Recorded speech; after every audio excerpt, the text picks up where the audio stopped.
หากไม่มีเมล็ดพันธุ์แห่งมรรคผล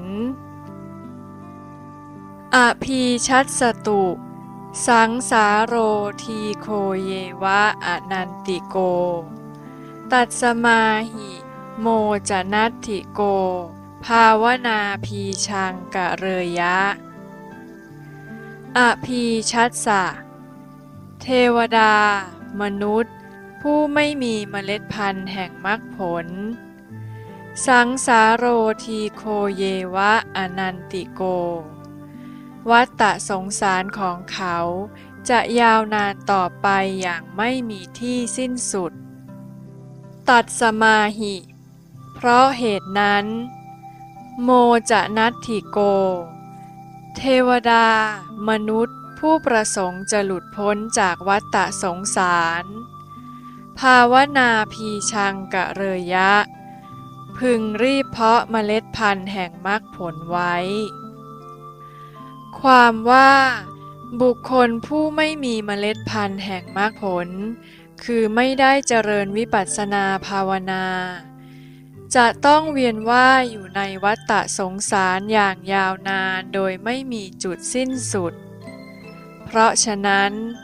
ผู้ประสงค์จะหลุดพ้นจากวัฏฏะสงสารควรเร่งรีบกระทำการเพาะบ่มเมล็ดพันธุ์แห่งการบรรลุมรรคผลคือวิปัสสนาภาวนา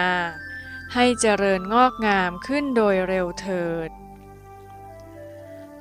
บุคคลทุกสถานะเพศวัยในโลกนี้หากมิได้มีเชื้อแห่งมรรคผลไว้วัฏฏะสงสารอันจะต้องเวียนว่ายต่อไปในภายภาคหน้านั้นไม่อาจกล่าวได้ว่าจะไปสิ้นสุดลงเมื่อไรสิ้นสุดตรงจุดไหน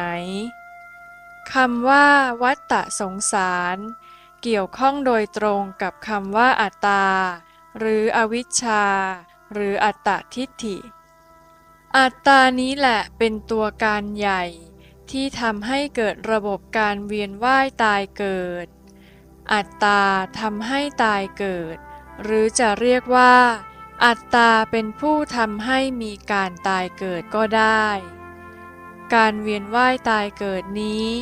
จะสิ้นสุดลงณตรงจุดไหนไม่สามารถจะล่วงรู้ได้เลยเพราะฉะนั้น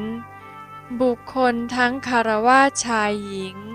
พระภิกษุสามเณรและแม่ชีที่กลัวเกิดกลัวแก่กลัวเจ็บและกลัวตายทุกท่านจงเพาะบ่มเชื้อหรือเมล็ดพันธุ์แห่งมรรคผล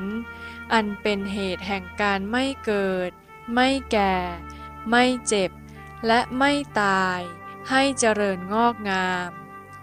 โดยไม่ต้องผลัดวันประกันพรุ่งหรือรอคอยวันเวลาโอกาสเดือนหน้าปีหน้าหรือชาติหน้าอีกต่อไป